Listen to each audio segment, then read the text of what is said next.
Hello everyone and welcome back to my channel. In today's video I will show you how to make a simple moss stitch cowl in any size and with any yarn you want.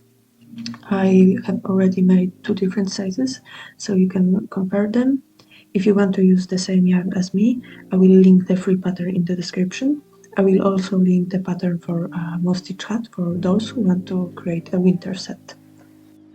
Moss stitch is a basic stitch pattern that is reversible, making it perfect for a cowl as it looks the same on both sides. How much yarn do you need for your cowl? Well, it depends on the size you choose and the type of the yarn. You can easily calculate it based on Swatch. You can even use leftover yarn from another project as long as it's the same weight as the yarn you will be using for the cowl. The basis of our calculation will be a moss stitch swatch, cast on a few extra stitches than the manufacturer suggests. For simplicity, I recommend casting on an odd number of stitches. In moss stitch, we alternate between knitting and purling stitches in the first row. In the second row, purl knit stitches and knit purl stitches. If you cast on an odd number of stitches for the swatch, you will begin and end each row with a knit stitch.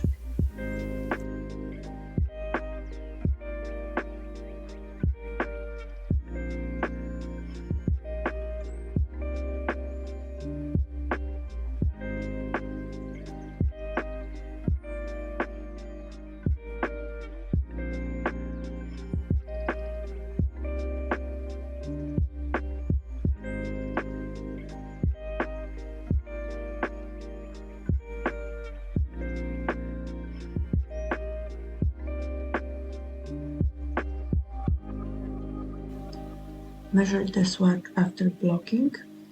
Note the number of stitches and row needed to achieve 10 centimeters. In my case, it's 9 stitches and 16 rows.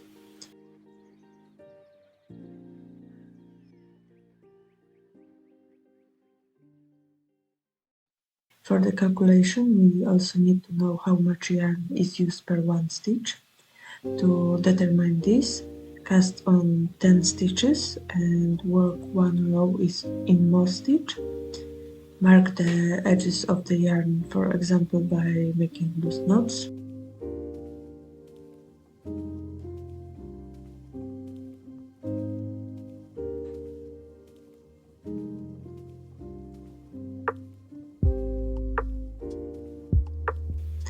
Unravel the worked stitches and measure the length of the yarn. If the thread is long, you can fold it in half, but remember to multiply the result by 2. This way we have measured how much yarn is needed for 20 stitches. So divide the result by 20 and now we know the length of yarn required to work one stitch.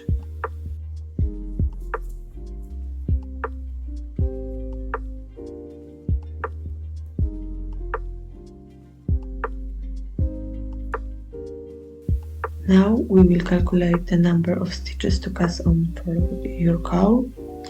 Divide the number of stitches needed for 10 centimeters by 10. This gives you the number of stitches per centimeter. Simply multiply it by the circumference you want to achieve. Round the result to the nearest odd number. For example, let's say we need 9 stitches for 10 centimeters. 9 stitches divided by 10 equals 0.9 stitches per centimeter. If you want a cowl with a circumference of 96 centimeters, we will multiply 0.9 by 96, which gives us 86.4 stitches. Rounding to the nearest odd number, we would cast on 87 stitches for our cowl. Now let's calculate the yarn consumption.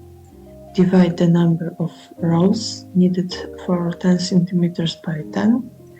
Multiply the number of rows per centimeter by the desired width of the cowl, rounding to the nearest whole number.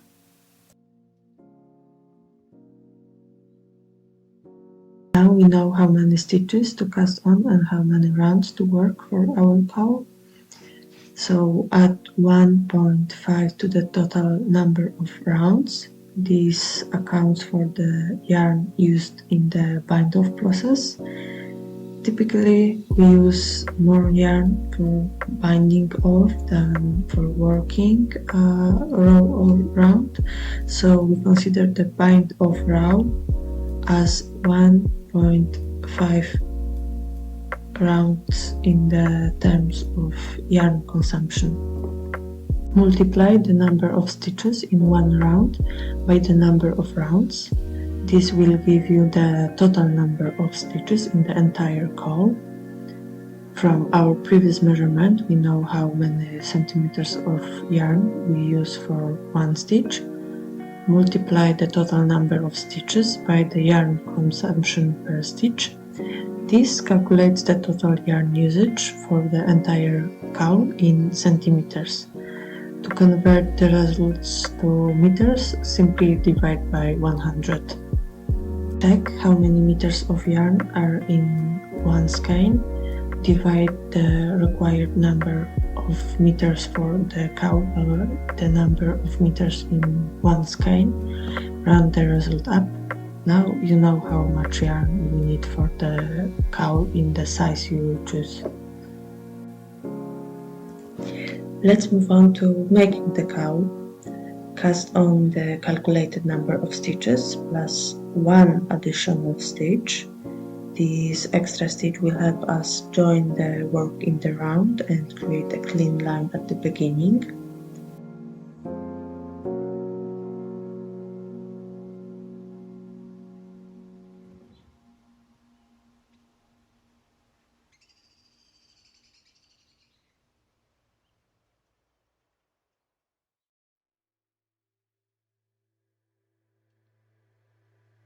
To join in the round, slip the last stitch from the left needle to the right needle. Pass the first stitch over the last stitch, then slip the stitch back onto the left needle.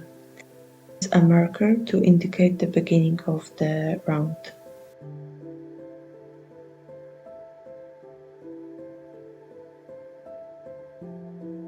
Now we start working in moss stitch. Since we have an odd number of stitches, we can repeat knit 1, purl 1 until we reach the desired width of the cowl.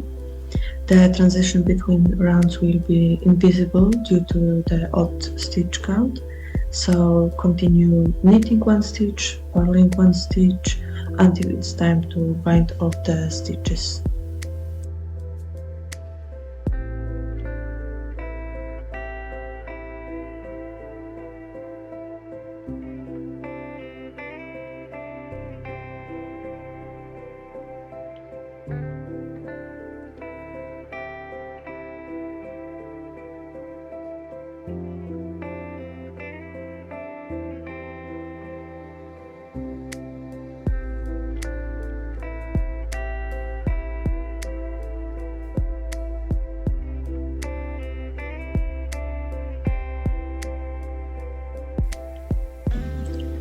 To bind off the stitches in moss stitch, knit the stitch as usual and then pass the previous stitch over it.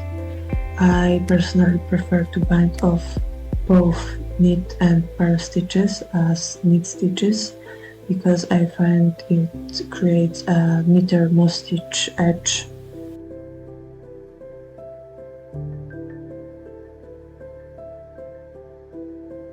All that's left is to weave in the loose ends of yarn, block your work, and you can enjoy your finished cowl.